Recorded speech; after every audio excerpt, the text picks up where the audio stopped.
Well, good evening. I wanted to say good afternoon. It's been a long day. Hello to my Facebook family and especially my YouTube family. How are you doing on the eve of what's going to be one of the biggest days tomorrow? It's the city of Atlanta's mayor election. As you can see, I'm alone right now, but we will have very shortly our very own Felicia Moore as a candidate for the city of Atlanta's mayor. I just want to take the opportunity to thank everyone. It's been a long day, and if you've ever been involved in any part of politics, you all know what I'm talking about, right? And I always say in show business, in production, the show must always go on. So let me take a few minutes right now to just talk to the audience of the City of Atlanta recipients, and that's the community.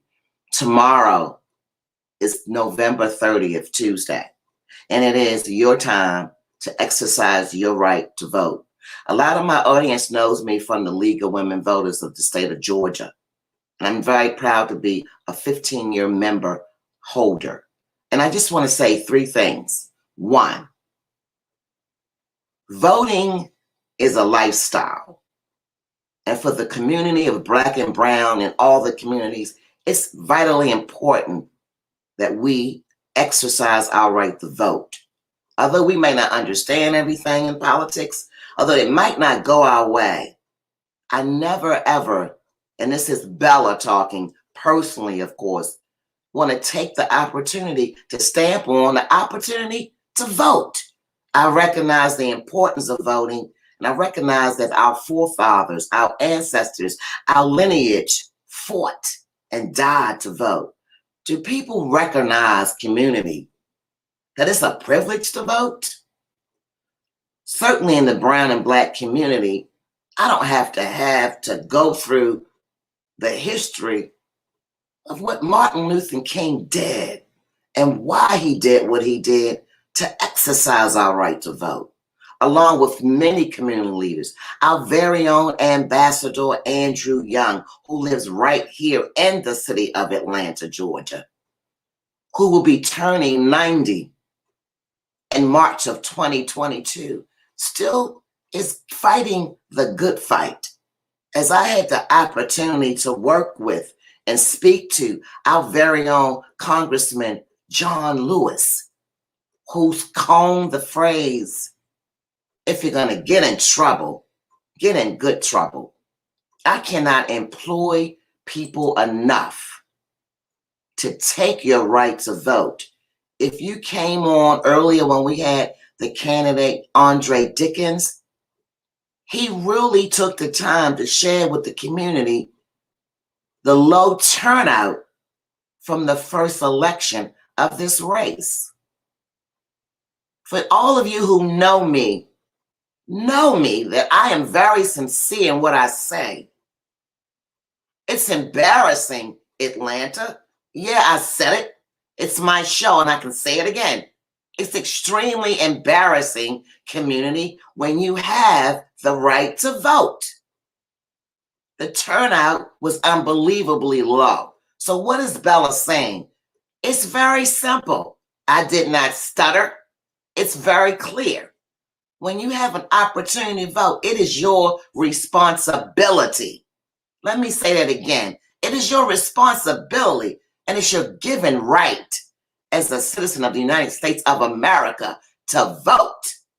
I just want to remind people to get quiet, because you know what you know, and what you know is our history. People of brown and Black color, people have died to give us the opportunity to vote, and we don't vote. I don't understand that, because what I always say is, if you don't vote, that's a vote to the other candidate. Is that a problem? Absolutely not for some people who feel like it's not worth voting. But for Linda, aka Bella, with the Bella Biz Unplugged, I count it all on joy to have the opportunity to vote. So you all know that I say a lot, but my main slogan when it comes to voting, voting is a lifestyle.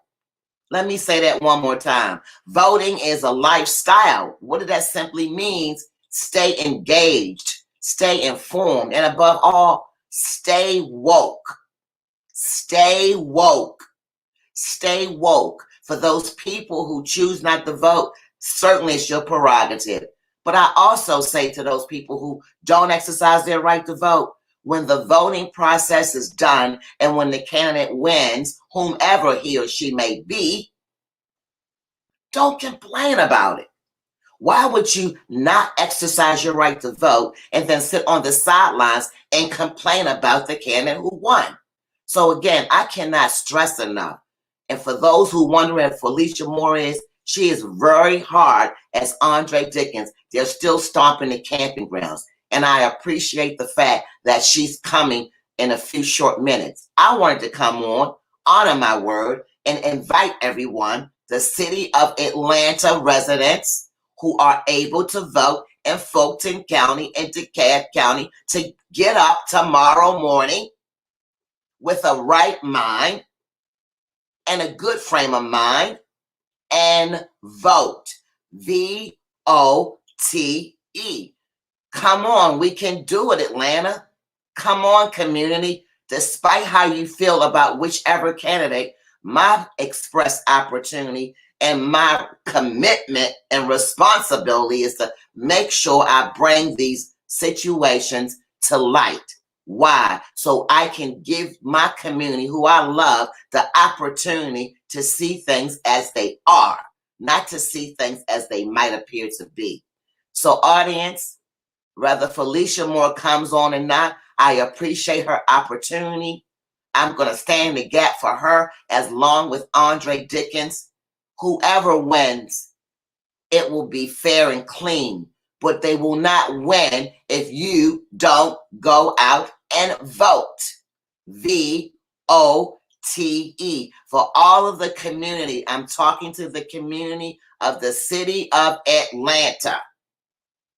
In the next 12 hours, we will know who will be the next mayor for the city of Atlanta. And I urge you, I implore you to vote if you have the opportunity, if you're empowered to vote in the counties of Fulton and DeKalb County, because it's not just the city of Atlanta's mayoral race that's going to take place tomorrow. There's many, many, many, many other candidates. This is very, very critical. Very, very critical. I'm proud to be a part of the Atlanta community. I myself, I'm from Baltimore, Maryland. And everywhere I go, I will exercise my rights. So I'm speaking to I know a mixed audience from different states, but right now I'm extremely calling out the people of Atlanta. Citizens, I urge you, I implore you to VOT vote. VOTE. For those of you who listen to me, vote, vote, vote, vote. And remember your ancestors who died, shed blood just to vote. I see Felicia Moore coming on. I'm going to bring her up on the stage. I've done my little chastisement as a mother would do. Please, community, get out and vote. Vote. VOTE. Vote. All righty. Thank you so much for coming on, Felicia Moore. I appreciate you. I was telling the audience, Felicia Moore, the importance of voting. I'm going to honor your time. Thank you so much for coming on. I appreciate you, Felicia Moore. I'm going to let you get situated as the people are coming in. This is an opportunity for Felicia Moore just to let the candidate and the community know her stance. So on behalf of Felicia Moore, Bella's going to get out the way. Miss Felicia Moore, if you come off of mute, I appreciate if you take the time to speak to your constituents. How you doing tonight, Miss Moore? I am fine. I am running, moving. But I am in the car now, so I'm good. Thank you so much. I'm setting you up, Miss Felicia Moore. I was giving my audience a spanking because we had such a low turnout, and I was telling them from the League of Women Voters aspect the importance of voting. So, Miss Moore, I'm going to get out the way, and I'm going to let you do what you do best. Well, as we talked the last time when I talked about the importance of voting, We coined the phrase and we got a t-shirt out of it, that voting is a lifestyle. And I'm just going to put that out there again. And the importance of particularly parents with children, to integrating voting as a part of their lifestyle, that they see their parents doing it and that they take them with them and make them a part of that whole system. And it's important to vote in this election. We have a very critical municipal election here in the city. It's important for people to pay attention. And I understand quite greatly about voter apathy. And I understand that comes from me from a lack of trust in public officials and people who are supposed to be about the community. And when people feel that they continue to vote for people, they say one thing when they're running, when they get in office, they don't do it. After a while, you begin to say, why am I wasting my time? I can go shopping, or I can take a nap, or whatever else that you do beside getting out to exercise your right to vote. And so that's one reason why I'm running, is because I want to restore the public's trust in their elected officials and in their government. I believe strongly in accountability, and that needs to be held of elected officials, and I want them to hold me accountable.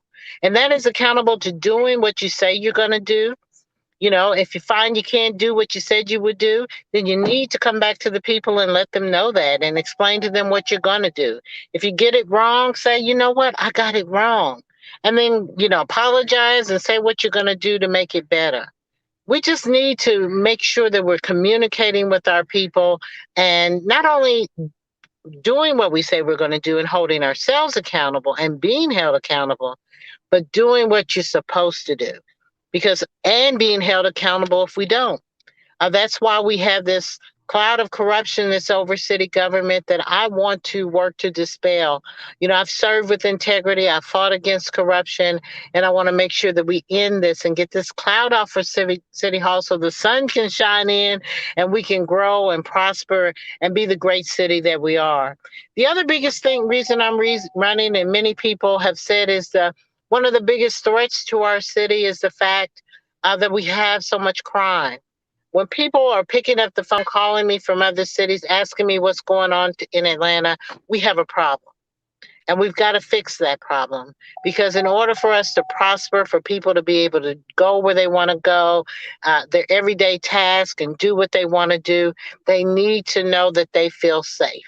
Security is one of those things that you have to have and you have to feel as a citizen. And so we've got to address that. And I have 5 areas, which I call my 5 C's plan, and you can check them out on my website, FeliciaMooreForMayor.com, to see how I tend to approach that, which is a holistic approach, because there's no single one thing that you can do to resolve it.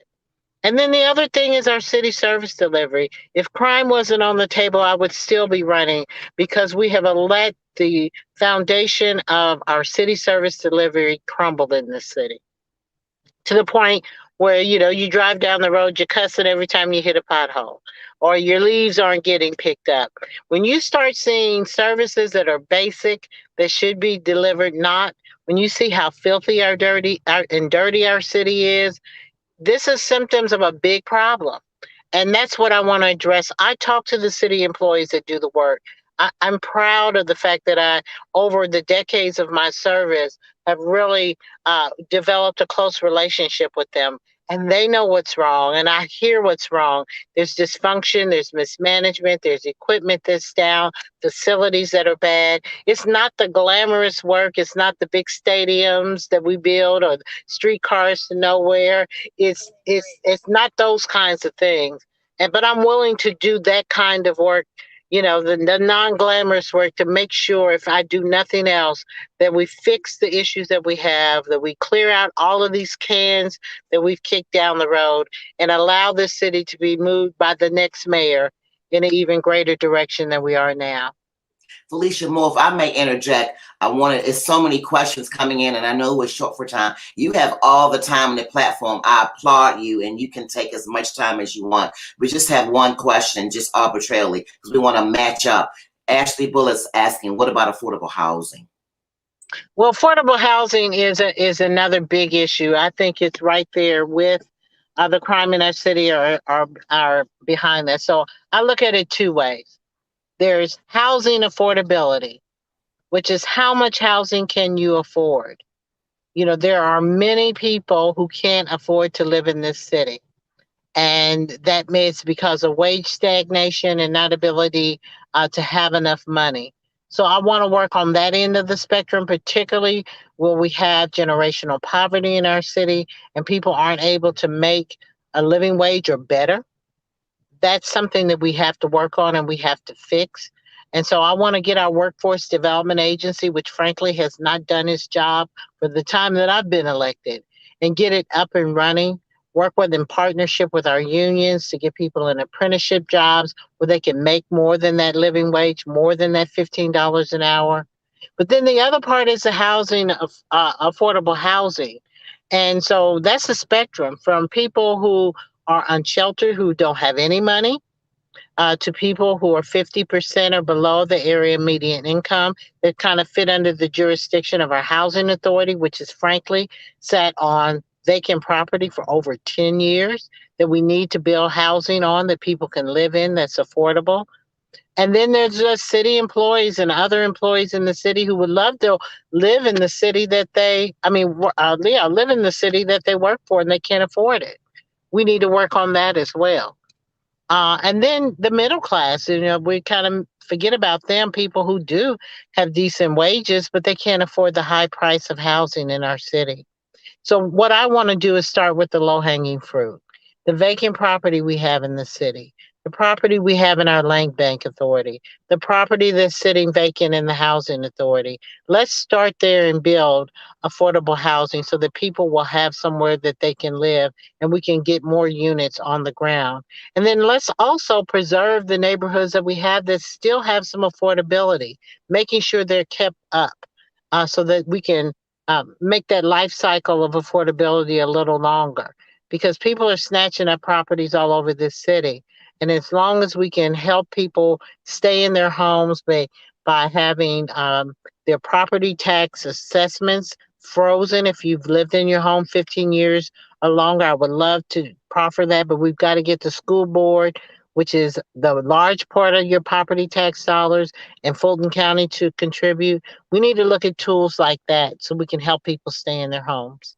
Ms. Moore, there's another question. How can we build more residential properties instead of warehouses? Great question. Well, we haven't been building a lot of warehouses. Frankly, our industrially zoned property has shrunk over time, which is a concern in one area because those are where you can generate jobs. We are building housing now. We're building it more densely and we're building more high rises. If you've noticed that has been going on. But I don't know that we have been building more warehouses. Frankly, we have a lot of warehousing, particularly like in West End and other areas that are sitting vacant and underutilized. Those may be opportunities to build housing. Felicia, I would love to give you the opportunity, as I did early at 1 p.m., Mr. Dickens. What would you say, simplistically, what separates you from the other candidate? Well, first and foremost, I have the experience, the knowledge, and the passion and desire to lead the city in a better direction. Serving is in my DNA, and that's what I've done as I've moved up to now running to be the mayor of this city. I know City Hall. I know it in and out. I've served as chair of the finance committee. I've been on the committee since I've been elected. I know the finances of the city. I know the operation of the city. I know the code and the charter of the city. I know how this city works, and I'm ready on day one to move it in a better direction. But not only do I know the community which I've served and what happens at City Hall, I know what we're going to need outside of City Hall to make us move forward. We need relationships that are built. I serve on the Atlanta Regional Commission, so I know people across our 14-county region. I have served since I have been elected with the Georgia Municipal Association. I know state leaders across this state, city council members and mayors who will come to our aid, particularly when we're talking about part of our city leaving, which will lobby with us and join hands with us at the state legislature to try to beat that back. And then I've also done that on a national level, have served in leadership positions, have received the highest level of training, know best practices, and know mayors and council members across this country, and have lobbied on Capitol Hill. I know those things, and I've taken the time to do that. You've got to have a full breadth of experience and knowledge of city government to get in there and get the job done. And I have that, and I want to serve as our mayor so we can get things done. We've got to move in a better direction. So, Miss Moore, as you take your breath, I applaud and so respect what you and Mr. Dickens are doing. It's not easy, but somebody's got to do the big job. As we close out, because I want to be respectful of your time, please take the platform to say whatever you like, because I'm telling you, Miss Moore, as you know, voting is a lifestyle, and my hot button being 15 years with the League of Women Voters is this. Our ancestors fought and died to vote. And I am embarrassed for my community, for those who did not vote. Mr. Dickens talked about such a great low turnover rate for the first election. It's just mind-boggling to me. So Bella is stuck on focus.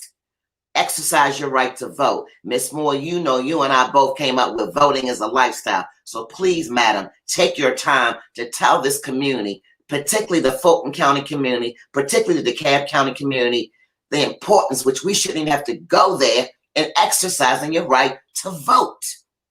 Well, and certainly in this election, I want to make it very clear that your vote matters and you need to exercise that right to vote.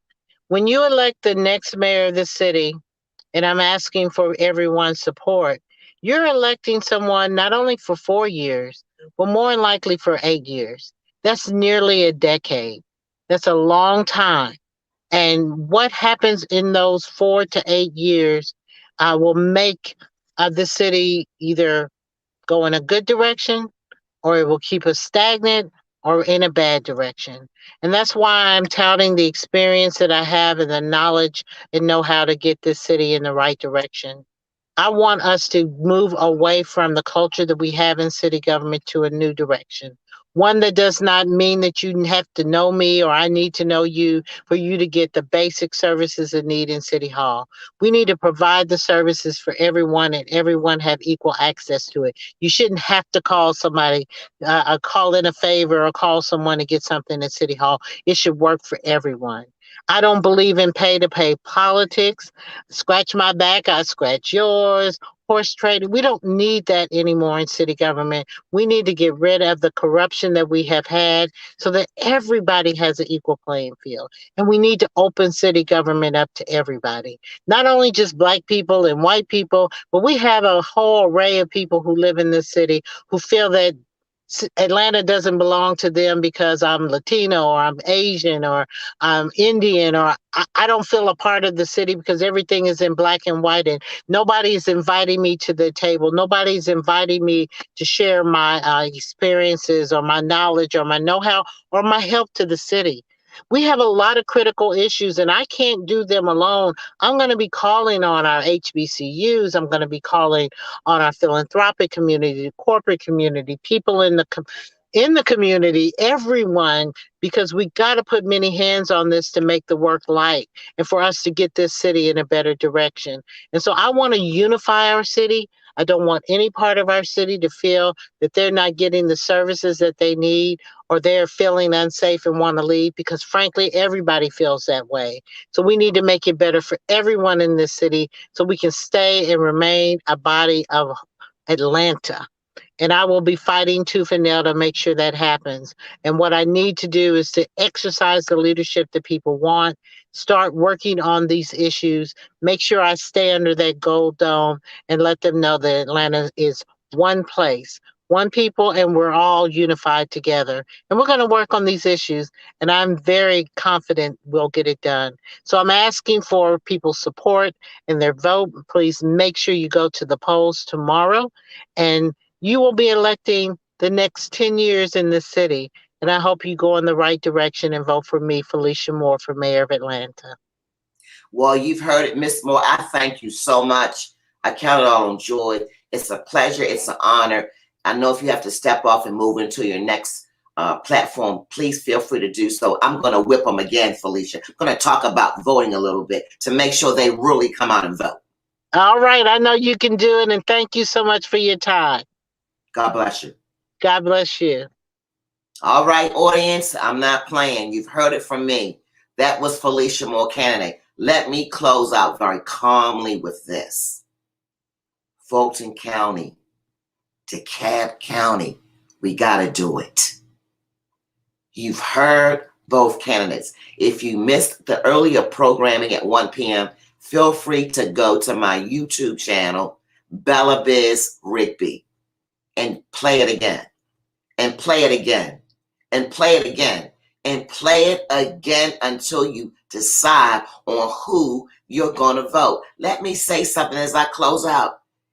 It's not up to the candidates, Felicia Moore or Andre Dickens.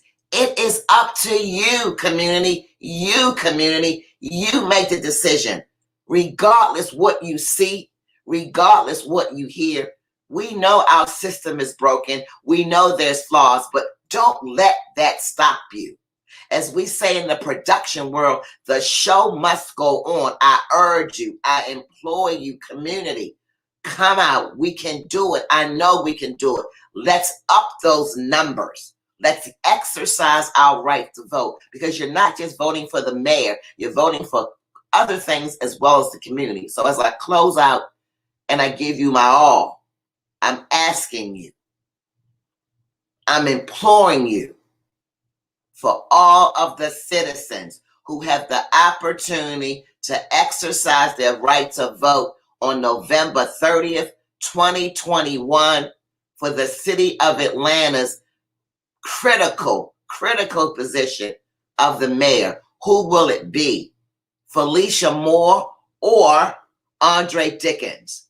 Remember, we do have the empowerment, even if it doesn't look that way. You're going to have to put on your spiritual, faith-based ears and eyes. Close out the noise. Shut down the clutter. Pray on it. Do whatever you need to do, Atlanta.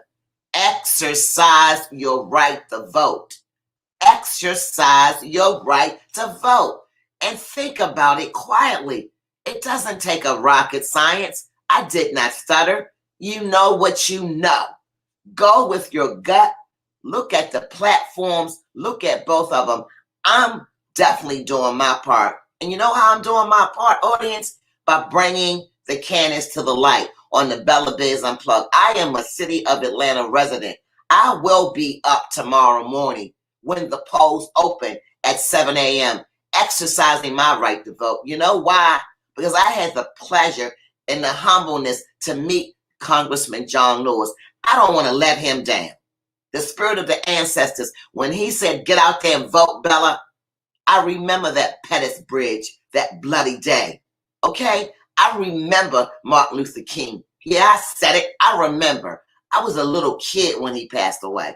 And I knew what our civil rights iconic leaders, Zernona Clayton, Ambassador Andrew Young, for those who know and live in Atlanta and the outskirts and surrounding cities in Georgia, it's sacred ground down here is what I say. So people, community, brown, black, Latino, rich, poor, old, young, it does not matter. And I have a plug for my 17-and-a-half-year-old young people, my generation X and Y and Z and millennials.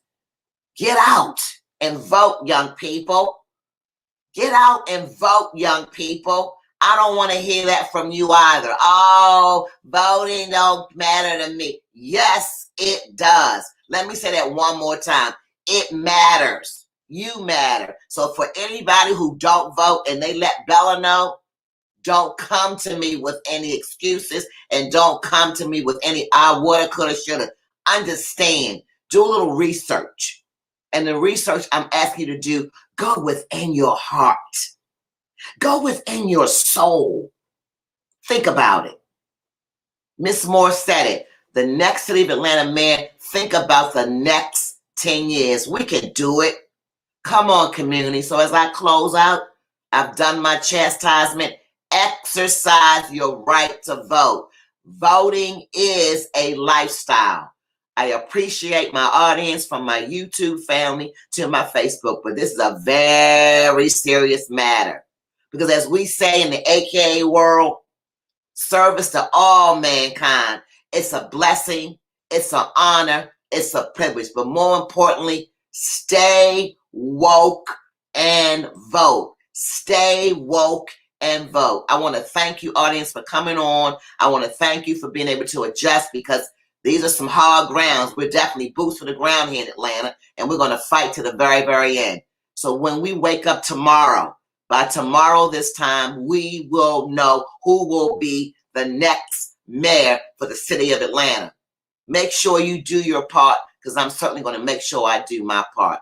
On that behalf, I'd like to thank everybody for coming on. I appreciate every single one of you that come on to my show. Please, as you see the ticker, please, if you can just donate so we can continue to have this excellent programming.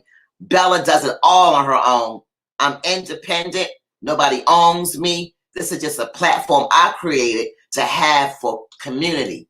So people, please exercise your right to vote. And I thank you so very much. I thank you.